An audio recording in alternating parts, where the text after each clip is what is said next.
America ఒక పక్కన China వాళ్ళకి చెక్ పెట్టడానికి ప్రయత్నిస్తుంటే, చైనా అమెరికాకి చెక్ పెట్టేందుకు ప్రయత్నిస్తోంది. అమెరికాకి సంబంధించినటువంటి ఎన్విడాని చైనా బ్యాన్ చేసింది. ఎన్విడా అనేది ఇప్పుడు ఆర్టిఫిషియల్ ఇంటెలిజెన్స్‌లో ఆ చిప్స్‌లో సెమీకండక్టర్ చిప్స్‌లో నంబర్ 1గా ఉంది. భారతదేశపు జీడీపీ కంటే ఎక్కువుంది. $5 ట్రిలియన్ జీడీపీ మొన్ననే మాట్లాడుకున్నాం. అలాంటి ఎన్విడాకి సంబంధించినటువంటి చిప్స్‌ని మొన్న బ్యాన్ చేసింది చైనా. ఓన్లీ చైనా మేడ్‌వి మాత్రమే ఎంచుకుంటుంది. అదే సందర్భంలో మీరు ఇట్లా చేస్తే మీకు సంబంధించిన వాటిని మేము బ్యాన్ చేస్తామని ట్రంప్ హెచ్చరించినా పట్టించుకోలేదు. మరొక వైపున చైనా ఏం చేసింది, ఇజ్రాయెల్ స్పైవేర్ ఉంటోంది అన్నటువంటి పేరుతో ఐఫోన్ని బ్యాన్ చేసింది. అట్లాగే వాళ్ళకి సంబంధించిన అంటే ఫాక్స్కాన్ని బ్యాన్ చేసుకొచ్చింది, యాపిల్ డివైజెస్ని బ్యాన్ చేసుకొచ్చింది.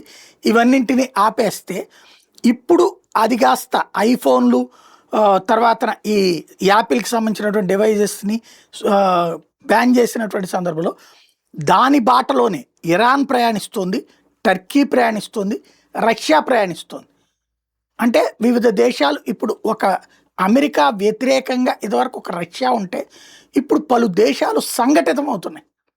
ఇది చాలా ప్రమాదకరం అమెరికాకి రాబోయేటటువంటి రోజుల్లో, దాని ధోరణి పోకడా మార్చుకోకపోతే.